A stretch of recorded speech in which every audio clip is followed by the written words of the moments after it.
मेरा नाम अब्दुल्ला बिन अलहज अली अहमद है। हमारे फोर फादर्स हैं यमन से और गल्फ स्टेट से, और हम लोग 150 साल पहले यहाँ पे हैं। मैं एडवोकेट हूँ, टीचर भी हूँ, सोशल एक्टिविस्ट भी हूँ और एक कोच भी हूँ, मार्शल आर्टिस्ट भी हूँ। मैंने इस बात को गौर से देखा है, इसका रिसर्च किया है हम लोगों ने, अरब कम्युनिटी बारकस के लोगों ने, कि भाई जो लोग गौ रक्षा समिति का काम कर रहे हैं वो लोग सिर्फ मारने पीटने का काम कर रहे हैं। वो लोगों को आप देखेंगे कि जो भी मीडिया की बीमारी है जिनको मीडिया के सामने आने की, वो लोग सिर्फ ये काम करते हैं, वहीं से गाँव गायों को उतार लेते हैं, बैलों को उतारते हैं, मारते, गए हो या बैल हो, मार के हकाल देते हैं, या उसी को लेकर फिर दूसरों को बेचते हैं, फिर पकड़ते, मारते हैं, हकाल देते हैं। यार वो जो गाय, जो दूध देने वाली गाय है, उनके बछड़े उनके गौशालाओं में या उनके अस्तबलों में या उनके डुड्डियों में वहां पर भूखे मर रहे हैं।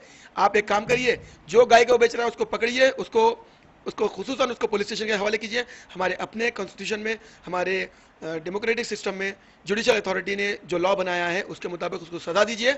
जब आप बेचने वाले को सबसे पहले सजा देंगे तो खरीदने वाला ही नहीं होगा, अपने आप ये फिसाद खत्म हो जाएगा। अब हम मुसलमान जो गाय, जिनके पास गाय खाना हलाल है, बेशक हमारे पास गाय खाना हलाल है, इसको, ये हमारा मजहबी हक है, लेकिन इसको हमारे मुल्क में एहतियात करते हुए इसको अगर मुसलमान रोकेंगे तो हमारे मजहब में कहीं पर भी कोई कमी नहीं आएगी। वो मजहबी उलमा जो इस बात के नाटक करते हैं, बिकाऊ उलमा, कि भाई वो गाय के खाने के ताल्लुक से कौन मना करता है वो गलत है, तो मैं उन लोगों को चैलेंज करता हूँ इस बात का कि इब्राहिम अलैहिस्सलाम की सुन्नत है बकरा काटना, बकरी ईद जो है बकरे काटने पे है, जो आसमानी किताबों में भी लिखा हुआ है, कुरान में भी उसके बारे में तफसीर है। नबी करीम सल्लल्लाहु अलैहि वसल्लम जो हमारे धर्मगुरु हैं, उन्होंने क्या कहा, यह बात भी जानने लायक है ना भाई। भाई अगर जो भगवान राम के मानने वाले हैं, जो भगवान कृष्ण के मानने वाले हैं, उन्होंने क्या कहा उस पर फॉलो करेंगे ना। तो हमारे धर्मगुरु मोहम्मद सल्लल्लाहु अलैहि वसल्लम ने जो कहा उस पर हम फॉलो करेंगे। और हमारे मोहम्मद सल्लल्लाहु अलैहि वसल्लम ने कहा है कि गाय के गोश्त में बीमारियां हैं और गाय के दूध में शिफा है। आप इस मुहिम को लोगों में देखिए, लोगों में तो हम बहुत ही प्यार से ये बात को हम कुरान और हदीस से समझा रहे हैं कि भाई आप अगर अहले सुन्नत वल जमात हैं, मोहम्मद सल्लल्लाहु अलैहि वसल्लम के मानने वाले हैं, तो मोहम्मद सल्लल्लाहु अलैहि वसल्लम ने गाय का गोश्त नहीं खाया, क्या आप गाय का गोश्त खाएंगे और उसकी मुखालिफत करेंगे? लोगों ने कह दिया कि नहीं। ये बात हमको मालूम हुई आज आपसे, जबकि मस्जिद के इमामों का काम है ये बात बताना।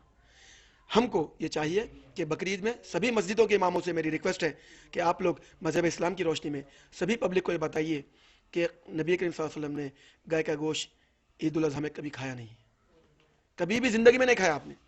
मेरा चैलेंज है उन लोगों को, जो लोगों को मुसलमान फ़िरका परस्त लोग भी भटका रहे हैं, चंद आलिम भी भटका रहे हैं, मैं उनको चैलेंज करता हूँ कि बता दीजिए आप, मेरा फिर एक बार सवाल नहीं है, नबी करीम सल्लल्लाहु अलैहि वसल्लम ने कहीं पर भी गाय का गोश्त नहीं खाया, ये बात मैं आपको पक्की बता रहा हूँ। सिस्टमेटिकली और बिल्कुल डिसिप्लिन हमारा मेथड है। हमने सभी लोगों को एक मैसेज पहुंचाया है और हम चंद दिनों में पैम्पलेट भी बांटेंगे। हमें डेथ थ्रेट्स भी आ रहे हैं, फेसबुक पे, ट्विटर पे भी हमारे खिलाफ बहुत सारी गंदी बातें कर रहे हैं, लेकिन वो तो गंदे लोग हैं ना, गंदे आदमी से गंदी बात की उम्मीद रखेंगे आप लोग? उनको हम पलट के जवाब भी नहीं दे रहे हैं क्योंकि हमारे पास उनकी कोई अहमियत नहीं है। हम लोगों को ये मैसेज दे रहे हैं by mouth canvassing, by door to door canvassing और बाय पैम्पलेट्स और हैंडबिल्स और छोटे व्हाट्सएप पे हम लोग मैसेज फॉरवर्ड कर रहे हैं कि गाय के गोश्त को खाने में प्रिवेंट करें। कुरान और हदीस से हम उनको बता रहे हैं। एक मुसलमान होने की हैसियत से मुझे ये मालूम है कि मेरे पैदा होने से पहले अल्लाह ताला ने मेरी मौत लिख दी है और उसका कब होना है अल्लाह ताला ने तय किया है। मुझे एक और बात का यकीन है, मैं आपकी बात को काट रहा हूँ, मुझे एक और बात का यकीन है कि अल्लाह ताला ने कुरान करीम में कह दिया है कि इंसान के अच्छे कर्म उसकी हयात को बढ़ाने में फ़ायदेमंद होंगे। नबी करीम सल्लल्लाहु अलैहि वसल्लम ने यह कह दिया है कि तुम जब अच्छे काम करोगे तो अल्लाह ताला तुम्हारी हयात बढ़ाएगा। मैं आपको गारंटी देता हूँ, मैं इतना आसानी से मरने वाला नहीं हूँ, कम से कम ये ईद तक बेफिक्र रही। मेरी प्रधानमंत्री नरेंद्र मोदी जी से एक रिक्वेस्ट है, उन्होंने भी गोधरा की बदनामी झेली है, अगर उन्होंने वो काम नहीं किया है तो अल्लाह उनकी हिफाजत करे, अगर उन्होंने काम किया है तो कौम से माफ़ी मांगे, और अगर उन्होंने इसको डिप्लोमेटिक अंदाज में लिया है, किया है या नहीं किया है, उसका फैसला अल्लाह करेगा। अगर नहीं किया है तो बहुत अच्छी बात है।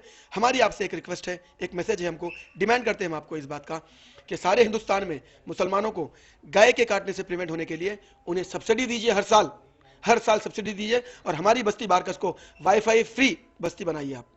हमारे यहाँ पर हमको हॉस्पिटल चाहिए, कॉलेजेस चाहिए, और हमारे बेसिक फैसिलिटीज़ को प्रोवाइड कीजिए। बस्ती बारकस पाकिस्तान नहीं है, आप यहाँ पर आइए, अपने लीडर्स को लाइए, हम वेलकम करेंगे आपको। मेरी स्टेट गवर्नमेंट से भी, केसीआर गवर्नमेंट से भी मेरी रिक्वेस्ट है, हमारा डिमांड है कि मुसलमानों को सब्सिडी दें, बड़े बड़े पैमाने पर फार्मिंग करें। देखिए, अगर बीफ बैंड अगर होगा तो बहुत अच्छा होगा।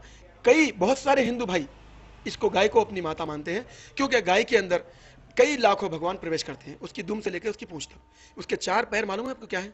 4 धार्मिक किताबों की अहमियत रखते हैं। आपके बारकस के मुसलमान भाइयों की इकनॉमी गिर जाएगी? हमारी इकोनॉमी नहीं गिरेगी, नहीं गिरेगी। क्यों पूछिए आप, क्यों पूछिए आप? क्योंकि there are so many supplements, there are so many alternatives. हम लोग इस बात के लिए हम स्टेट गवर्नमेंट को रिक्वेस्ट कर रहे हैं, लेटर्स लिख रहे हैं कि भाई हमको शीप फार्मिंग का हमको आप अलॉटमेंट दें, हमको दूसरे कामों के लिए अलॉटमेंट दें।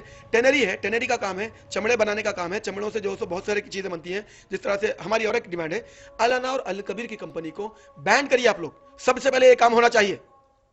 अरब लोगों को बदनाम किया जाता है, आपको मालूम है अरब कंट्रीज के सभी शेख गाय नहीं खाते,